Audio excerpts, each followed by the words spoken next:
నాకొక మావయ్య ఉన్నాడు. ఆయన ఎంత వరస్టో చెప్తాను వినండి. మావయ్య అంటే మా అమ్మకి అన్నయ్య. ఆస్తి మొత్తం షేరుల్లో పెట్టి షేర్లాడి మొత్తం పోగొట్టాడు.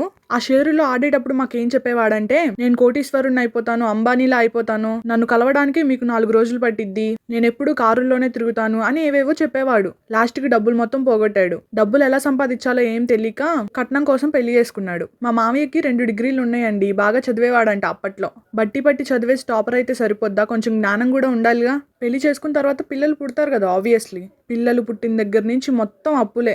ఎప్పుడు ఫోన్ చేసినా డబ్బుల గురించి అడుగుతూనే ఉంటాడు. డబ్బులిస్తే మా అమ్మతో మాట్లాడతాడు, లేకపోతే మా అమ్మతో మాట్లాడు. సొంత అన్నయ్య ఇలా చేస్తే మా అమ్మకి ఎంత బాధగా ఉంటుంది చెప్పండి. పుట్టింటికెళ్తే మా అమ్మకి కనీసం భోజనం కూడా పెట్టి పంపించరు.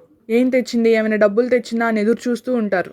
ఎంతసేపు ఆడపిల్ల డబ్బుల కోసం ఎదురు చూస్తూ ఉంటారు. వాళ్ళు చెల్లిని చూడ్డానికి ఇంటికి కూడా రారు, డబ్బులు ఇస్తేనే వస్తారు. మా అమ్మ కూడా చాలా డబ్బులు ఇచ్చింది ఒకప్పుడు. ఇంకా ఇచ్చి ఇచ్చి అలసిపోయాం మేము కూడా. రిలేషన్కి వాల్యూ లేనప్పుడు అక్కడ ఎంత డబ్బులు ఇచ్చినా ఏం ఉపయోగం చెప్పండి. చాలా మంది అంటారు ఆయన్ని, నీ పిల్లల్ని కూడా అమ్మేస్తావు నువ్వు ఈ అప్పులు చేసి అప్పులు కట్టడానికి అని. నేనైతే వాళ్ళకి చాలా దూరంగా ఉంటాను. అలాంటి వాళ్ళు ఉంటే మీరు కూడా దూరంగా ఉండండి.